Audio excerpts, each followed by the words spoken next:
Hello, everyone, and welcome back to the MetReport. I'm Cecilia Perez-Najera. And I'm Alex Petrich. We've got a lot to cover on this week's show, so let's get started.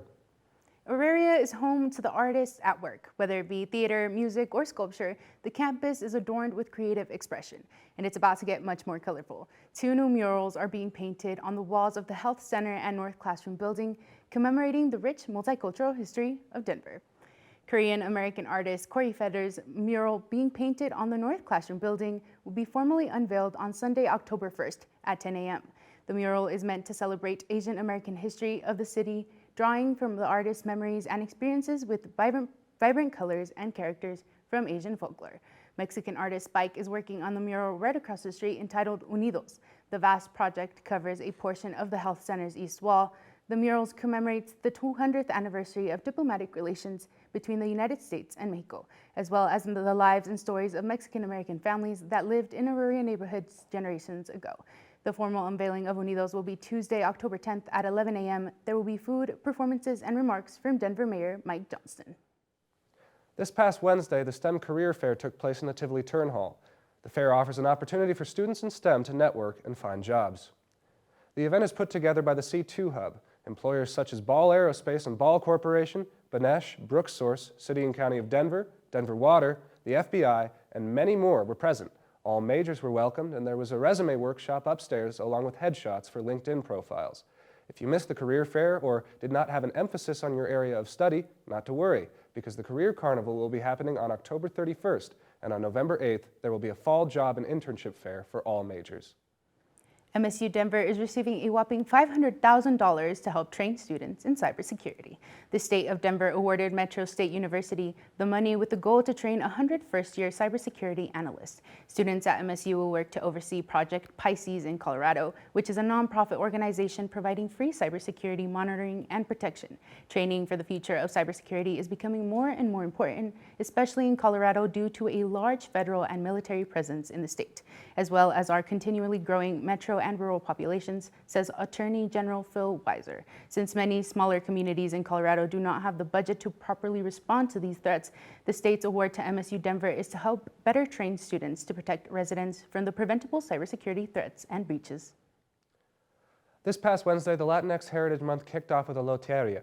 It took place in the Jordan Student Success Building, also known as the JSSB. The event offered an opportunity to celebrate Latin culture and make friends on campus. There was candy, good vibes, and loteria. Many students were present, having a great time playing loteria with pinto beans, as is traditionally done, although with a hint of modern terminology such as TikTok and vintage. If you missed this one, the Empanada Party will be happening on October 3rd in the Tivoli Multicultural Lounge. And don't miss out on the October 11th La Bodega Social, also in the Multicultural Lounge. If you're looking to get great drinks and support a good cause, the MSU Mug Club is the place to be. During its 6 years, the club has accumulated around 11,000 members and meets on the third Thursday of every month. This weekend, Saturday, September 30th, Mug Club will be hosting a special edition happy hour for this year's 2023 homecoming. By joining, members are directly supporting the funding of the MSU Denver Mug Club Endowed Scholarship.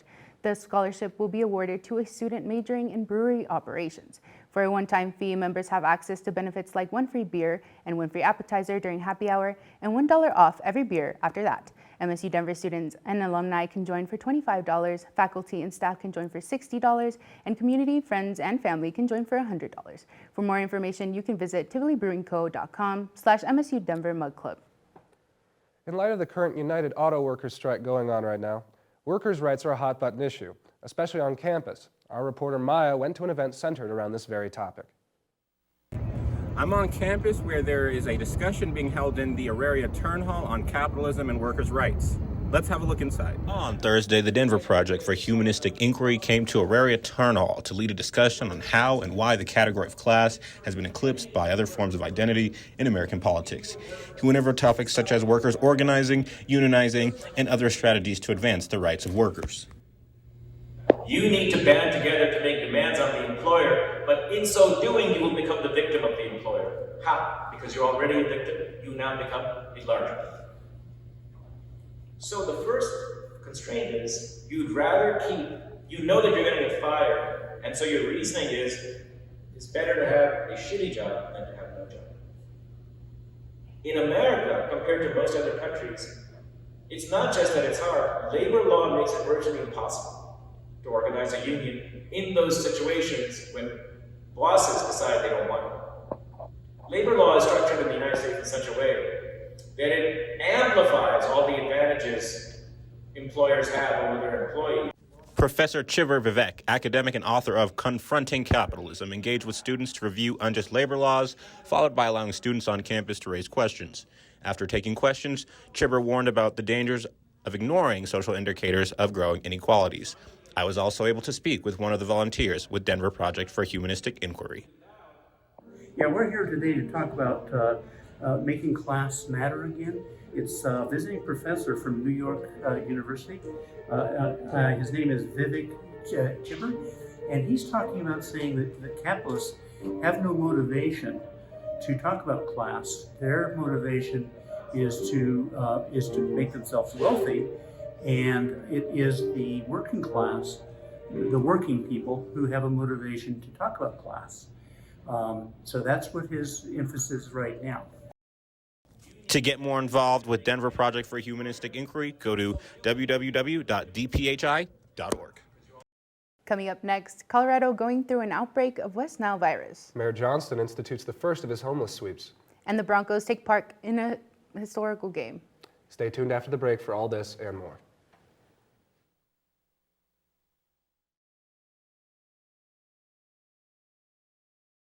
Stand on the edge of the train station platform. Drive around the boom, gets at a level crossing. Run across the tracks between the platforms. They may not rhyme, but they're quite possibly the dumbest ways to die. There's a million dumb ways to die. Don't let it be around buses and trains. Be safe around buses and trains. A message from RTD. So many dumb ways to die.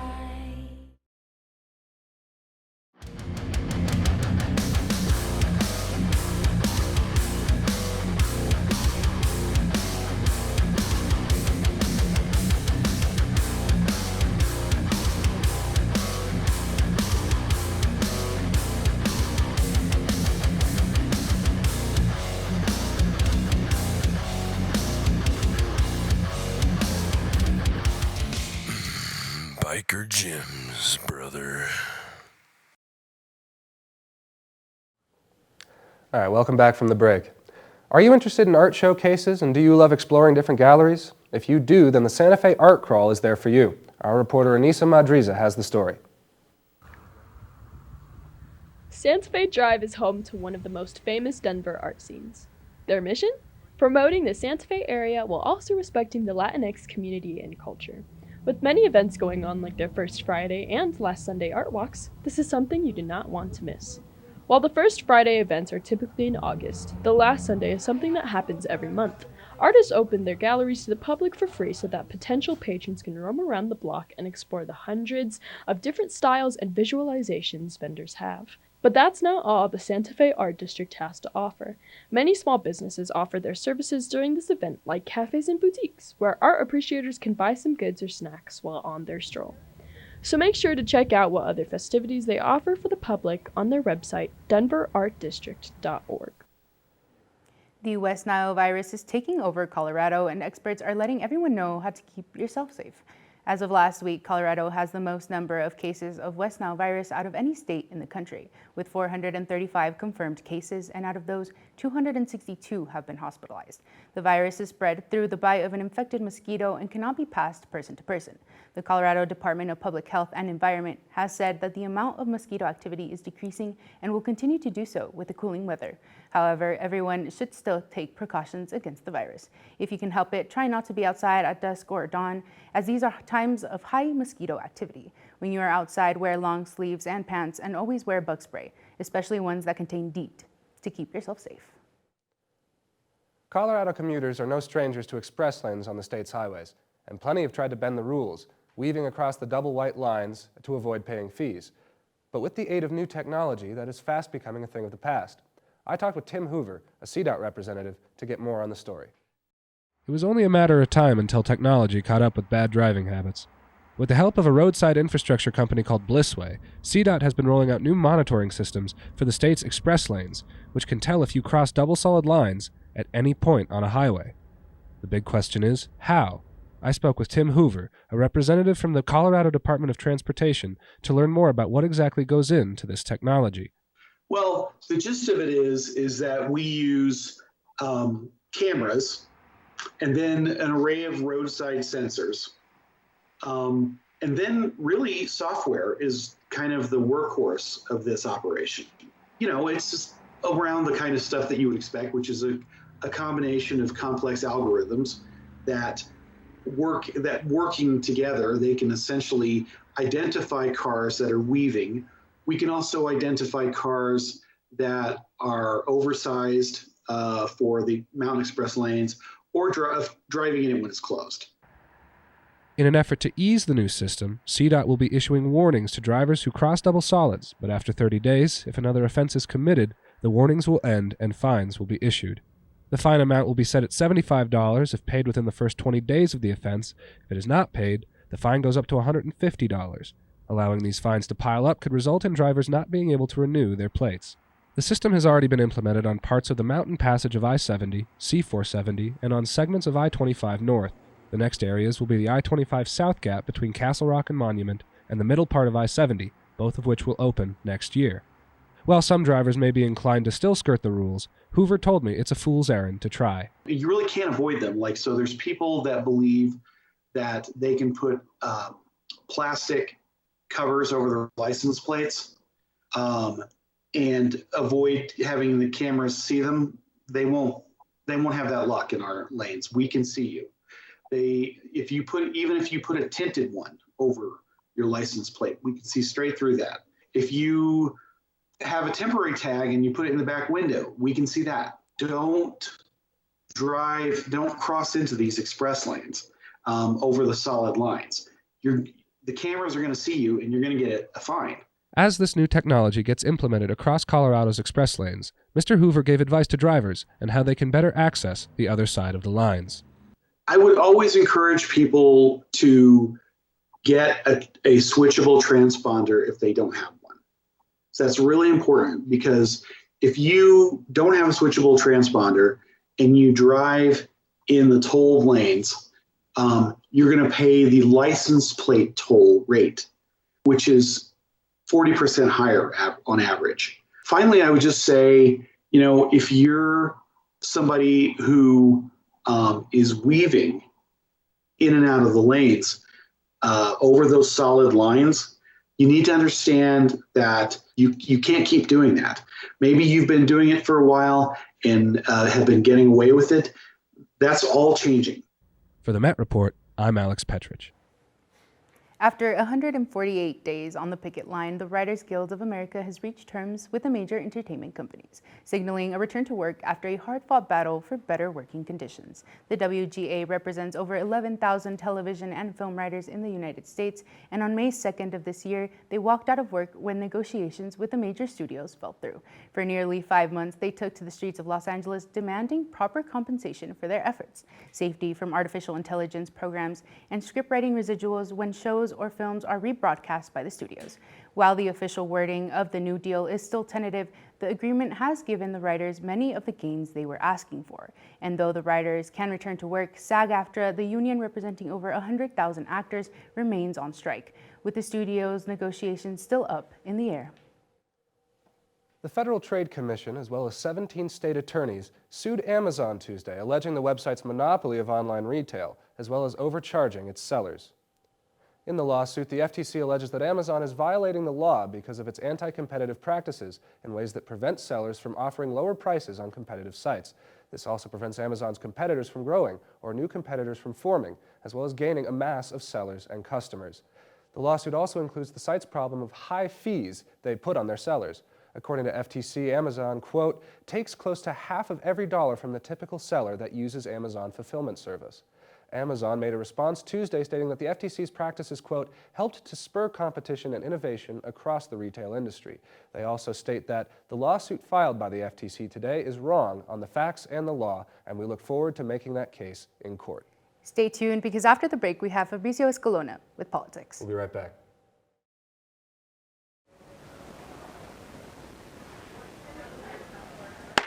Why are you reading that trash?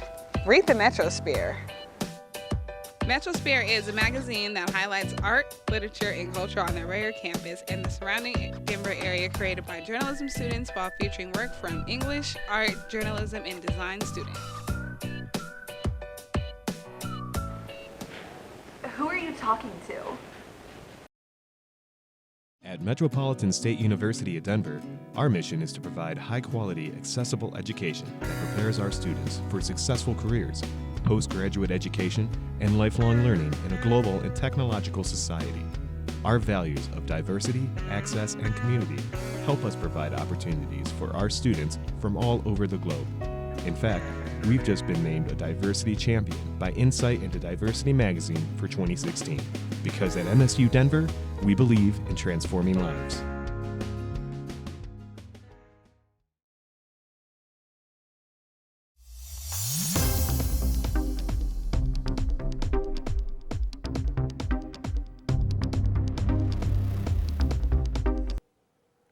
Hello everyone, I'm Fabrizio Escalona, and this is the Politics segment with all the latest for this week.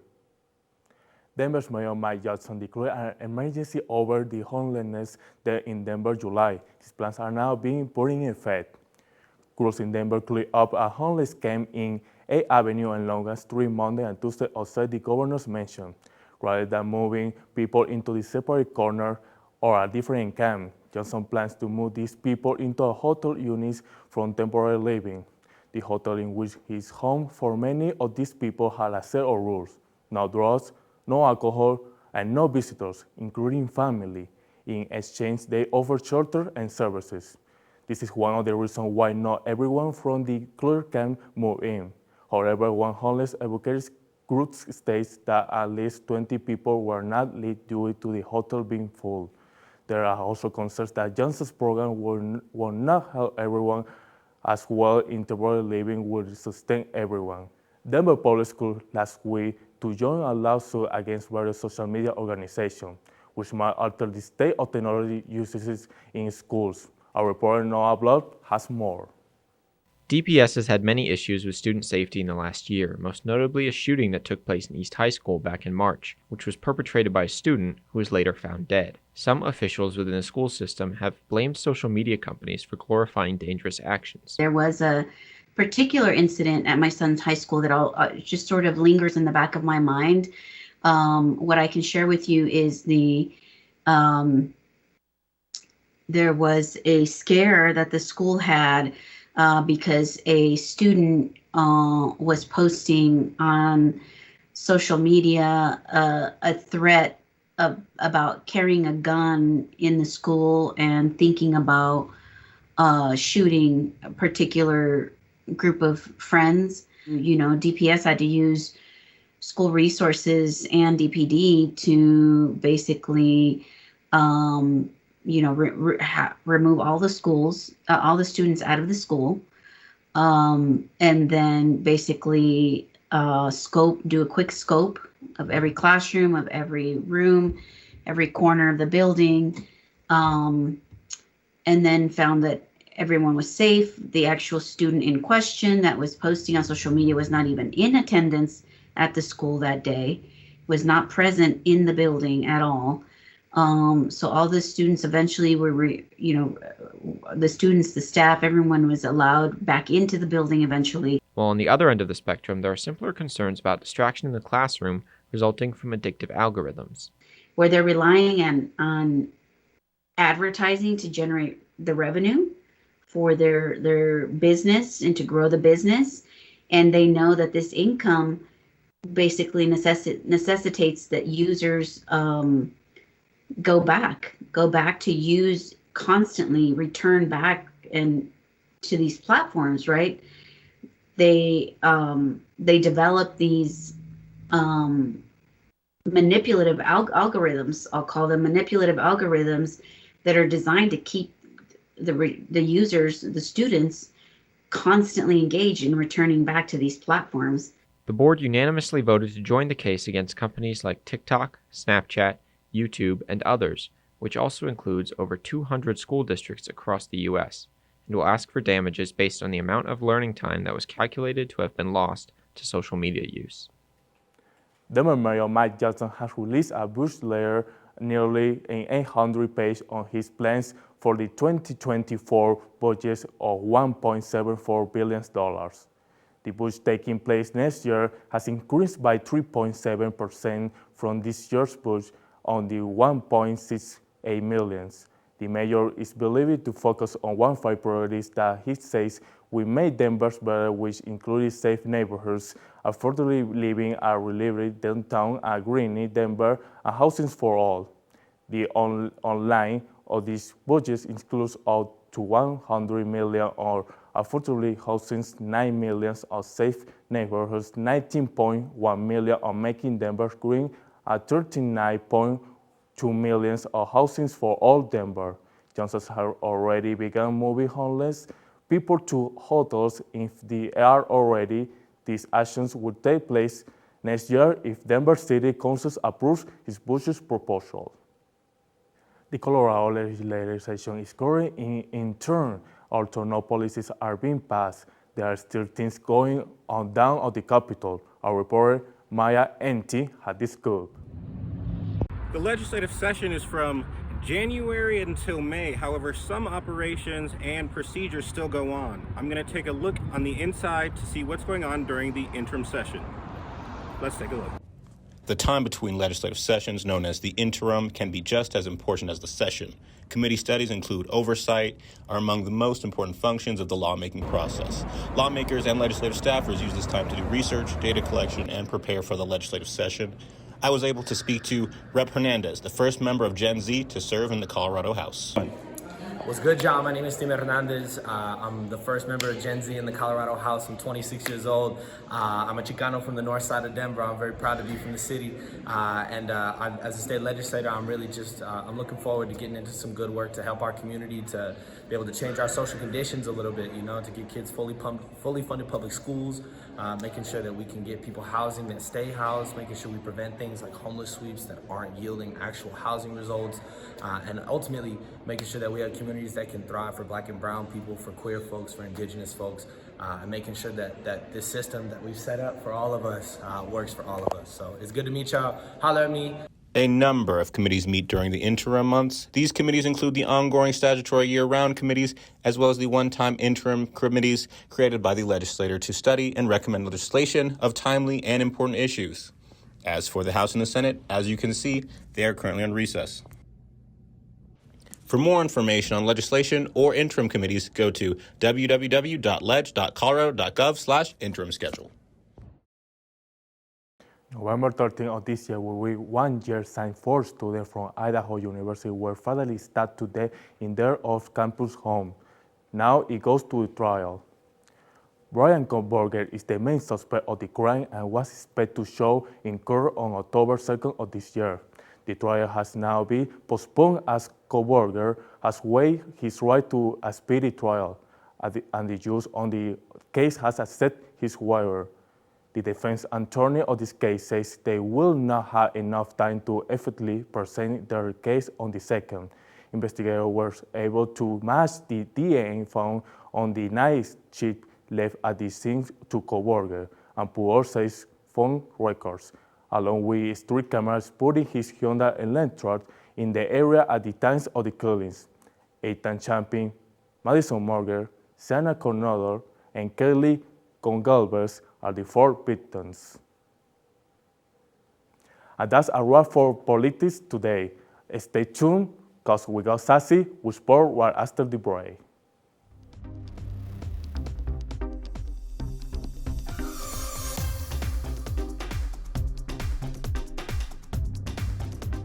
It's fine that other people like you. It's more important that you like yourself. And I'm comfortable with every part of me. Meals on Wheels coming to my door as someone who's housebound assures me that I'm not forgotten. They care that I'm okay. My name is Asha Ida Bell. America, let's do lunch. Drop off a hot meal and say hello. Volunteer by donating your lunch break at americaletsdolunch.org.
up, guys? I'm Sassy Montenegro, and I'm here with all the latest in sports, local and nationwide.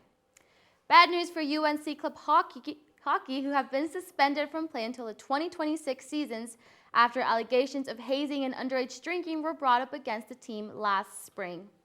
The club has formally denied the claims, taking to X to say, "We are currently working to appeal those allegations as we feel the punishment does not correspond to our actions. But the university has put its foot down and the Bears will not take the ice again for 3 years." Kicking off our homecoming festives, the MSU women's soccer team faced off against CSU Pueblo Wolves. The action unfolded at the Assembly Athletic Complex and they did not disappoint.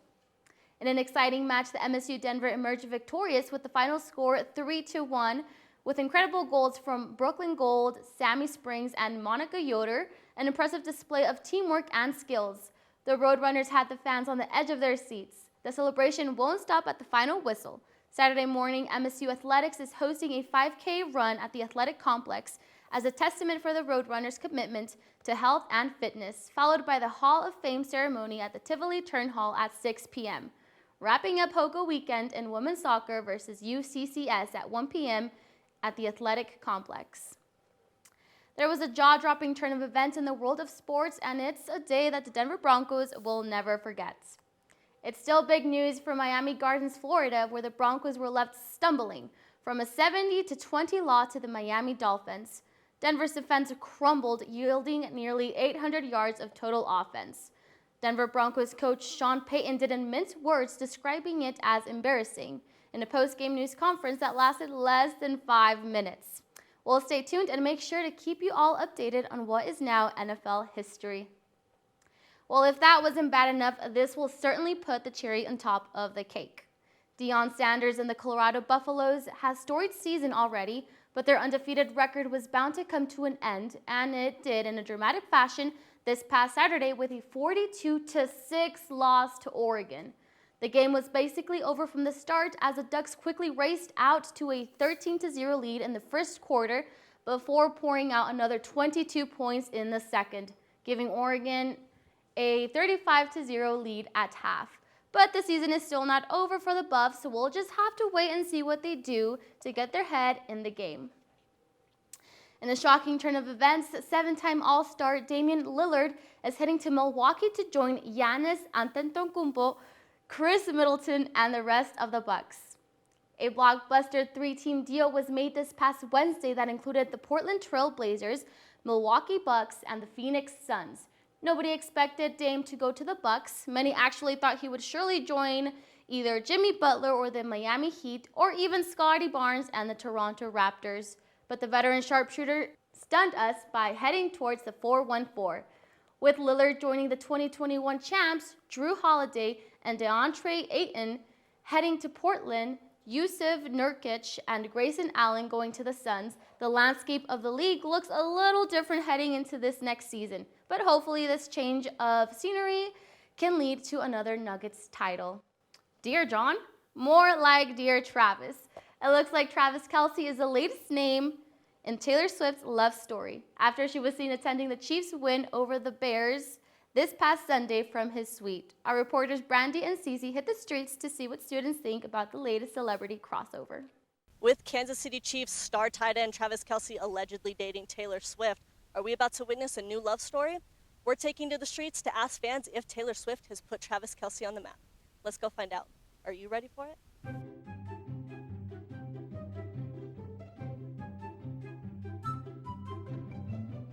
What's up, guys? Who am I talking to today? What's your guys' name?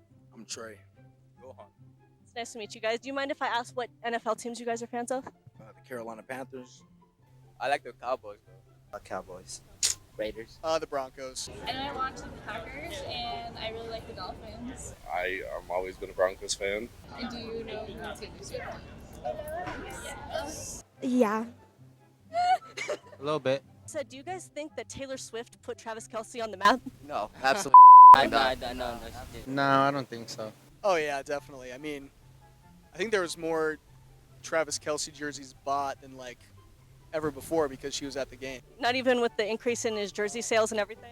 No, his jersey, 400, like 400 plus is crazy, bro. A little bit? Yeah, a little bit. No, Taylor Swift put him on the map. He definitely was a thing before her, but I definitely think that she probably helped because she has a different audience than he does. Honestly, it kind of goes back and forth. I definitely think I can kind of see somewhat of Taylor Swift doing it. I don't think so. I think that the girls maybe did, but the Taylor Swift fans did. But I think he was famous. Definitely a lot more than what he was.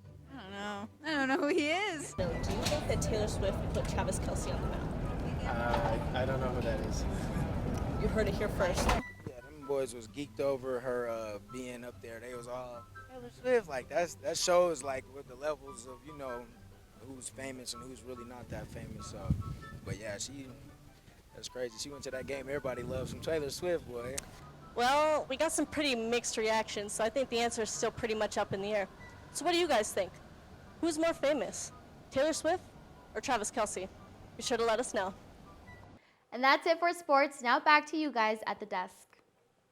All right, thanks, Sassy. Alrighty, Alex. Well, I will say it was a lot of fun getting to go out on campus and talking to students about this whole Taylor Swift-Travis debacle. So that leads me to you, Alex. Do you think that Taylor Swift put Travis Kelce on the map? Well, I'll say this. I am in a strange situation being a diehard Chiefs fan in Broncos country. So all I can say regarding this whole situation is, Swifties, you're welcome onto the Chiefs bandwagon because we're winning the Super Bowl again in February. Like, it's going to happen. And I'm going to be smug, I'm going to be loud, and I promise you that we're going to keep winning and the Broncos won't. Alrighty, Alex. Well, make sure to subscribe to our channel and to keep up with our weekly broadcasts. Check out our content at mymetmedia.com on Facebook and Instagram. Have a great weekend, everybody. Go Chiefs.